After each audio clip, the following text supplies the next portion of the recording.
নমস্কার, পশ্চিম মেদিনীপুর থেকে পুতুলের হোম কিচেনে আপনাদের সকলকে জানাই স্বাগত। আশা করি আপনারা সকলেই খুব ভালো আছেন, আমিও খুব ভালো আছি। আজকে আপনাদের দেখাবো আমের টক ঝাল মিষ্টি আচার। তো এই আচারটা খেতে হবে অসাধারণ। তো আমি কি করেছি, নুন আর হলুদ মাখিয়ে অন্তত 2 ঘন্টা আমি রোদে দিয়েছিলাম। রোদে দিয়ে দেখুন জলটা টেনে নিয়েছে, মানে একটুখানি রসালো ভাবটা কমে যায়। এরপরে আমি একটু দুটো শুকনো লঙ্কা, 1 চামচ 5 ফোড়ন আর অন্তত 50 গ্রাম তেল দিয়ে আমগুলোকে একটু ভেজে নেব। ভেজে যখন আমগুলো দেখবো একটু ঠান্ডা ঠান্ডা হয়ে গেছে, গরম অবস্থায় না, তখন কিন্তু আমি যে গুড়ের পাক তৈরি করব সেই গুড়ের পাকের মধ্যে বেশ আঠালো করে নিয়ে তারপরে আমগুলোকে দিয়ে দেবো। তার জল দিয়েছি আর আমি গুড় দেব। 5 কেজি আমের জন্য 4 কেজি গুড় দেব। তো 4 কেজি যে গুড় দেব, প্রথমে আগে 4 কেজি গুড়ের পাক তৈরি করে নেব। আর আমি একটা দেখুন কত বড় হাঁড়ির মধ্যে বসিয়েছি, কারণ এতগুলো আম তো মানে একটু জায়গা তো হবে না। তারপরে আবার গুড়ের পাকটা করে নিয়ে আমাকে ছেঁকে নিতে হবে। তো চলুন আগে সব গুড় দিয়ে দিই, তারপর দেখাচ্ছি। দেখুন 4 কিলো গুড় আমি এখানে দিয়ে দিয়েছি, এটা গলে যাবে। আর গলে যাওয়ার পরে আমি একদম মিডিয়াম ফ্লেমে করে দেবো, কারণ হাই ফ্লেমে দিলে পুড়ে তলায় লেগে যাবে। তো গুড় গলে যাক, তারপরে আপনাদের কাছে আবার দেখাবো যে আমি কি করছি। গুড় দেখুন টকবক করে ফুটছে। এখন এটাকে আমি গ্যাস অফ করে নেব, দিয়ে একদম গলে গেছে। তো গ্যাস অফ করে দিয়ে আমি এটাকে একটুখানি যখন দেখবো ঠান্ডা হালকা একটু হয়েছে, তারপরে এটাকে আমি ছেঁকে দেবো। ছাকার পরে আপনাদের দেখাবো কত নোংরা বেরিয়েছে। তো গুড় একবার অন্তত ছেঁকে নেওয়া দরকার, প্রচুর নোংরা থাকে। দেখুন পুরো গুড় আমি নিয়ে নিয়েছি আর ছেঁকে নিয়েছি, দেখুন এখানে। তো যখন আমি ছাঁকলাম তখন আপনাদেরকে ভিডিওটা দেখাতে পারলাম না, কারণ এতটা গরম, যদি একটুখানি সাবধানতা অবলম্বন না করতে পারি তখন কিন্তু হাতে বা পায়ে কোথাও পড়ে গিয়ে একটা বিপদ ঘটে যাবে। যার জন্য একটু ছোট্ট জায়গার মধ্যে দিয়ে আমি এটাকে দেখিয়ে দিলাম। দেখুন কত নোংরা বেরিয়েছে। অনেকটা নোংরা এই গুড়ের থেকে বেরোলো, সেটা আপনাদের দেখালাম। প্রচুর নোংরা বেরিয়েছে, এগুলো থাকলে আচারটা নষ্ট হয়ে যাবে। তো দেখুন গুড় এখানে আছে, দেখলে মনে হচ্ছে, বুঝতেই পারছেন ছাকা হয়েছে। তো এটাকে এখন আমি ধোয়ার জন্য রেখে দেবো এখানে। দেখুন ছাকা গুড় আবার আমি যে ছেঁকে নিয়েছি সেটা এখন এখানে দিয়ে দিয়েছি। এটা অন্তত 10 মিনিট আমি বেশ আঠালো মতো করে নেব, কারণ যে আমের থেকে জল বেরোবে না, সেই জলে কিন্তু আরও অনেক সময় লাগবে। তো এই গুড় থাকতে থাকতে কিন্তু বেশ চিটচিটে মতো আঠালো করে নিতে হবে। তো চলুন একটু অন্তত 10 মিনিট ফুটে যাক, আর আমি সমানে এইভাবে নাড়তে থাকবো। দেখুন গুড়ের রং দেখে মনে হচ্ছে বেশ সুন্দর, কিন্তু আঠালো হয়ে গেছে। তো আমি এটা দেখে নেব যে কীরকম চিটচিটে হয়েছে। তো দেখুন আমি একটা বাটিতে জল নিয়েছি,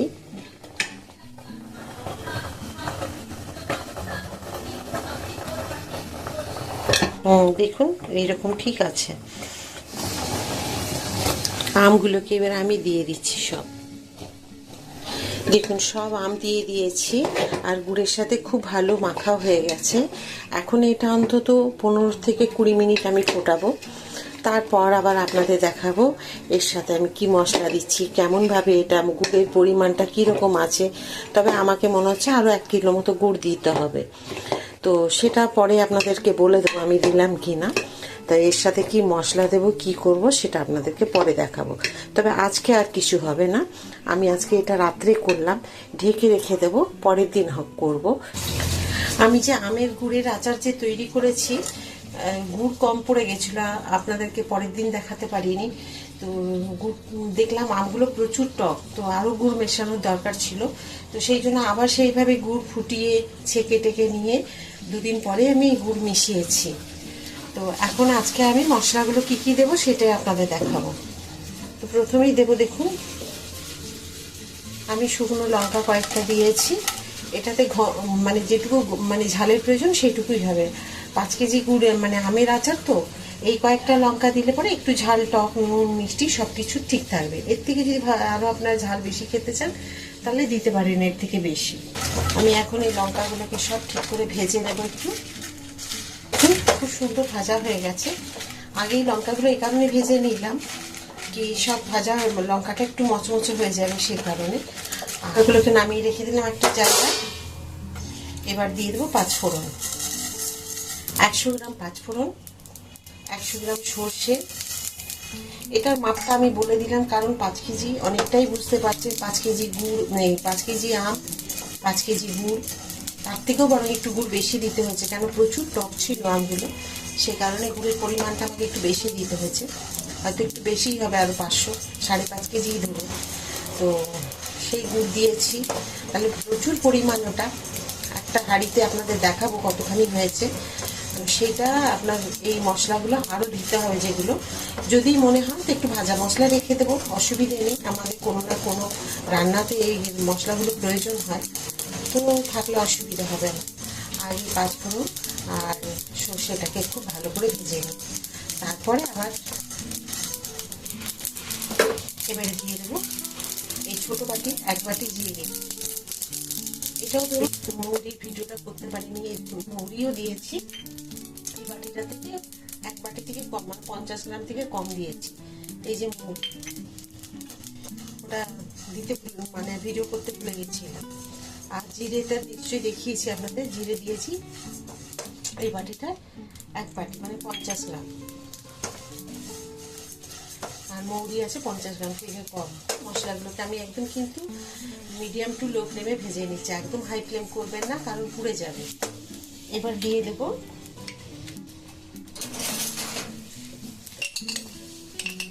দেখুন এইরকম চামচের 1 চামচ জোয়ান,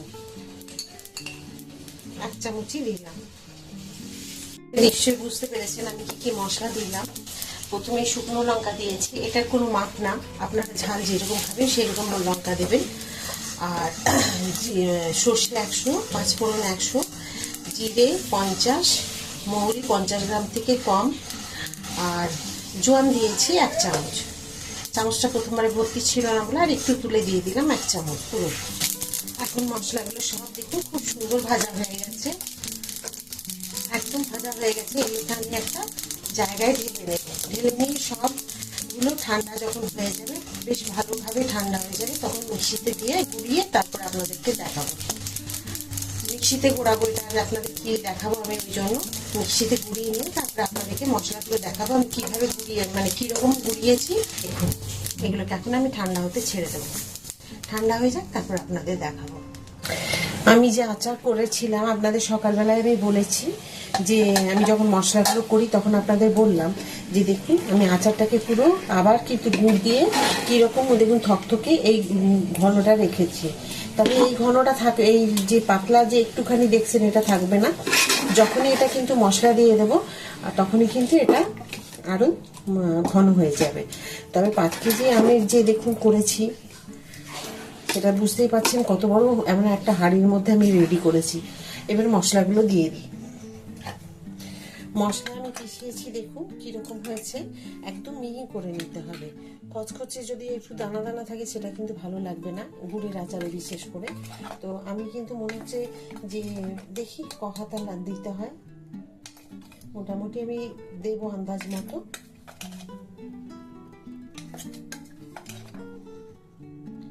এর মধ্যে যদি ঠিকভাবে মশলা ঠিকঠাক না থাকে তাহলে কিন্তু ভালো লাগবে না। একবার দেখে নিই মিশিয়ে, তবে মনে হচ্ছে লেগে যাবে।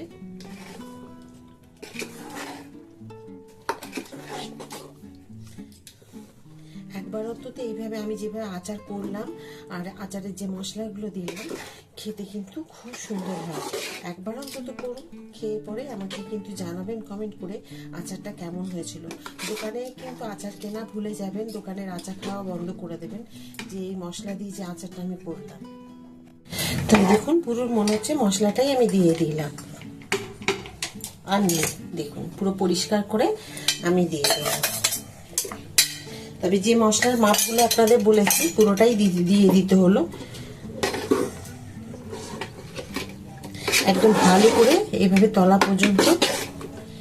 তবে আচারে যখন দেখবেন যে একদম ঠান্ডা হয়ে গেছে তখনই কিন্তু মশলা দেবেন। এবার দেখুন এই যে ঘনত্বটা কিরকম হয়েছে। রুটি, লুচি, পরোটা, ভাত যেটাতে খাবে সেটাতে কিন্তু এই আচার ভালো লাগবে। তবে এবারে একটা কৌটোতে আমি ঢেলে নিই।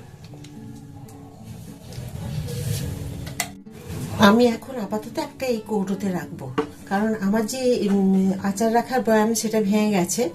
আর আচার রাখতে অ্যাকচুয়ালি চীনামাটির বয়ামে রাখলে খুব ভালো থাকে, আচার নষ্ট হয় না। এটাতে আমি রাখবো মুখে একটা নেট বেঁধে, তাহলে কি হবে, আচারটা নষ্ট হবে না।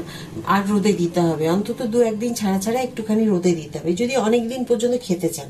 তো 5 কেজির আচার মানে এতগুলো আমের আচার, আর খুব তাড়াতাড়ি তো এটা শেষ হবে না।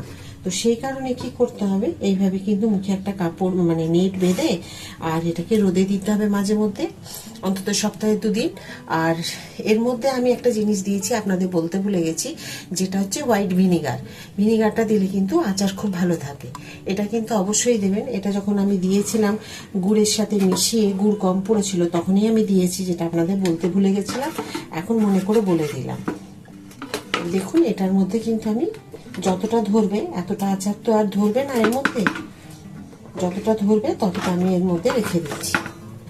দেখুন 1 কৌটো পুরো ভর্তি করে নিয়েছি, আর পুরো সাইডে একবারে আমি এগুলো মুছে নিয়েছি পরিষ্কার করে। একটা থালার মধ্যে রেখে ঢাললাম। এবার আমি একটা নেটকে বেঁধে দেব। আপাতত আমি একটা এরকম কৌটো ঢাকা দিয়ে রাখলাম, এটা সরিয়ে রাখি। এখনো অনেকটা আছে দেখুন। এটাকে আবার একটা কৌটোর মধ্যে আমি ঢেলে রাখবো। এটাকে এখন নিয়ে নিয়ে খাওয়া হবে বাড়িতে, অল্প আছে। আমি সবসময় আচারের বেশি জায়গা থেকে একটুখানি তুলে রাখি, দিয়ে যেটা প্রতিদিন খাওয়া হয়, যখন মন হয় তখন খাওয়া হয়। আর যেটা বেশিটা সেটা সবসময় হাত দিই না।